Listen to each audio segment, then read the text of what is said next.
और अब हम प्रधानमंत्री मोदी और कतर के अमीर शेख अल थानी की दोस्ती की तस्वीरें आपको दिखाएंगे। प्रधानमंत्री मोदी दुनिया के शायद अकेले ऐसे नेता होंगे जो न सिर्फ अमेरिका के राष्ट्रपति डोनाल्ड ट्रंप के खास दोस्त हैं, बल्कि उनके प्रतिद्वंदी रशिया के राष्ट्रपति व्लादिमीर पुतिन के भी उतने ही करीबी हैं, जो इजरायल के यहूदी नेता बेंजामिन नेतन्याहू के भी दोस्त हैं, और मुस्लिम देशों के नेताओं से भी प्रधानमंत्री मोदी की उतनी ही पक्की दोस्ती है। आज प्रधानमंत्री मोदी ने सारे प्रोटोकॉल्स को तोड़ते हुए कतर के अमीर शेख अल थानी का खुद एयरपोर्ट पर जाकर शानदार स्वागत किया, क्योंकि वो भारत की यात्रा पर हैं। और अब तक प्रधानमंत्री मोदी ने अमेरिका के पूर्व राष्ट्रपति बराक ओबामा, मौजूदा राष्ट्रपति डोनाल्ड ट्रंप, जापान के पूर्व प्रधानमंत्री शिंजो आबे, इजरायल के प्रधानमंत्री बेंजामिन नेतन्याहू और यूएई के राष्ट्रपति मोहम्मद बिन जायद के लिए ही इस प्रोटोकॉल को तोड़ा था। और प्रधानमंत्री मोदी इन नेताओं को रिसीव करने के लिए खुद एयरपोर्ट पर गए थे। लेकिन इस बार उन्होंने कतर के अमीर शेख अल थानी के लिए भी वैसा ही किया। वो खुद आज हवाई अड्डे पर गए और खुद उन्होंने अपने मेहमान को रिसीव किया।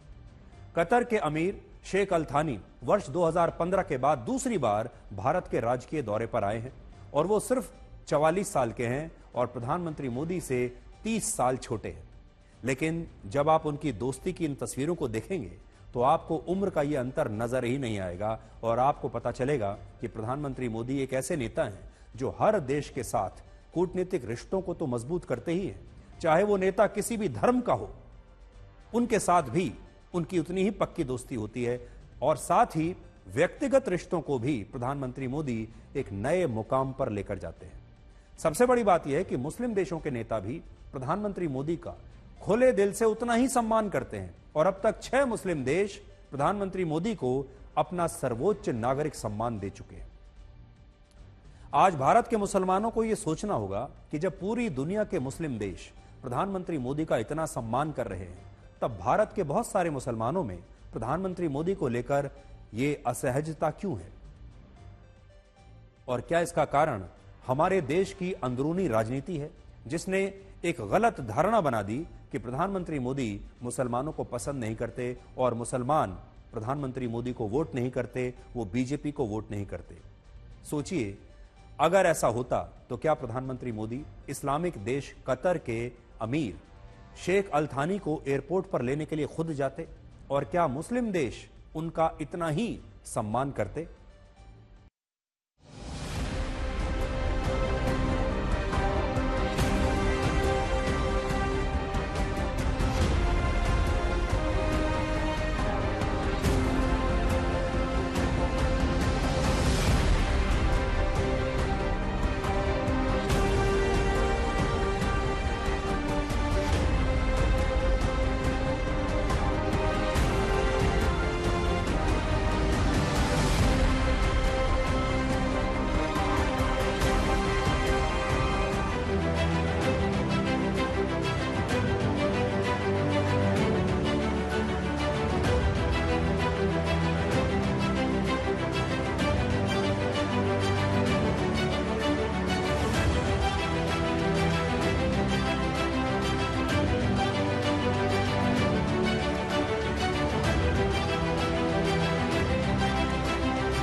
इन दोनों नेताओं की दोस्ती तो आपने देख ली, अब दोनों देशों की दोस्ती देखिए और यह देखिए कि कतर और भारत एक दूसरे के लिए कितने महत्वपूर्ण हैं। कतर आबादी और क्षेत्रफल के लिहाज से दुनिया के सबसे छोटे देशों में से एक है।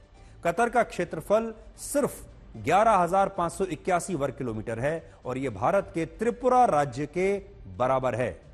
इसके अलावा कतर की कुल आबादी सिर्फ 30 लाख है और इनमें भी 8 लाख लोग यानी 27% लोग भारतीय मूल के हैं। और ये तमाम भारतीय हर साल लगभग 15,000 करोड़ रुपए कतर से भारत में भेजते हैं अपने परिवारों को, और कतर भारत को अपना सबसे अच्छा दोस्त मानता है।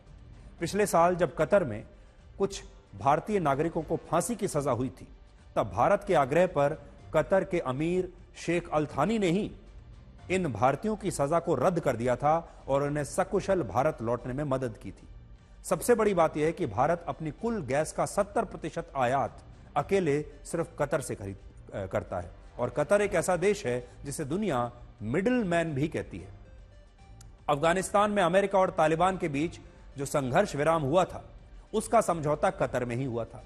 और हाल ही में इजरायल और हमास के बीच युद्ध विराम का समझौता भी कतर ने ही करवाया था। और कतर अक्सर इस तरह के विवादों में, अंतर्राष्ट्रीय विवादों में एक मध्यस्थ की भूमिका निभाता है। और यही कारण है कि भारत कतर को इतना महत्व देता है। हालांकि कतर के लिए भारत भी उतना ही महत्वपूर्ण है। जब मुस्लिम देशों ने ईरान से समझौता करने के कारण कतर को अलग थलग कर दिया था, तब भारत ही एक ऐसा देश था जिसने कतर की हर तरीके से मदद की थी। इसके अलावा कोविड के समय भी भारत ने कतर की मदद की थी। और हमारी नौसेना आज भी कतर के नौसैनिकों को ट्रेनिंग देती है।